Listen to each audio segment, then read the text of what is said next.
राज्यात शिमगोत्सव सुरू होण्यापूर्वीच नेत्यांनी राजकीय शिमगा करायला आता सुरुवात केली आहे। राज्यात सध्या पक्षफोडीचा शिमगा सुरू आहे, ही टीका संजय राऊत यांनी केली। त्यावरून नितेश राणे यांनी राऊतांना सवाल केला। रोज सकाळी उठून महाराष्ट्राचं वातावरण खराब करण्याची सुरुवात कुणी केली, कुणी वैयक्तिक आरोप प्रत्यारोप केले, हे प्रश्न राणेंनी विचारले। आता जनतेला रोज शिमगा पाहायला मिळतो। बातम्या लावला की शिमगा, बाहेर गेलं की शिमगा। जो शिमगा सध्या सुरू आहे पक्षफोडीचा, आरोप प्रत्यारोपांचा, चिखलफेकीचा, या देशातल्या संविधानाला सगळ्यात जास्त धोका राज्यकर्त्यांपासून आहे।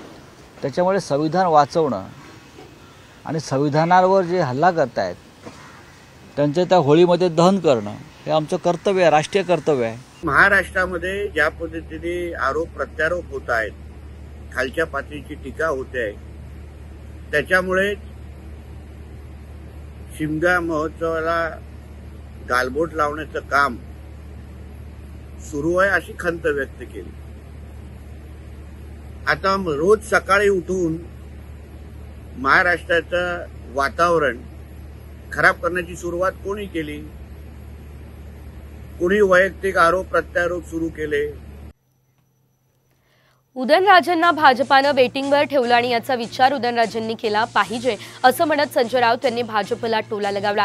त्यावर नितेश राणे यांनी जोरदार उत्तर दिलं। छत्रपतींच्या वंशजांचे पुरावे कुणी मागितले होते असं म्हणत छत्रपती गादीचा सन्मान हा भाजपा एवढा कुणीच केला नाही असा दावा राणेंनी यावेळेस केला।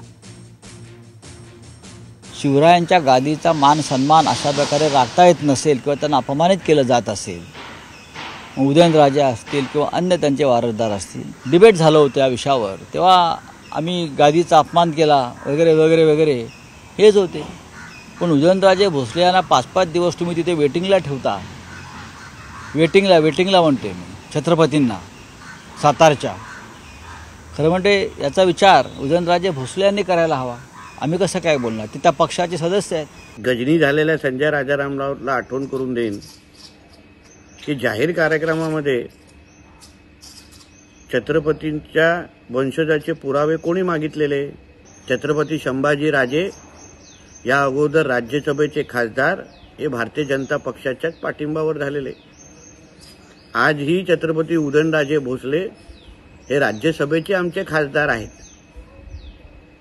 म्हणून छत्रपती गादीचा सन्मान हा भारतीय जनता पक्ष एवढा कोणीच केला नाही आणि करणारही नाही।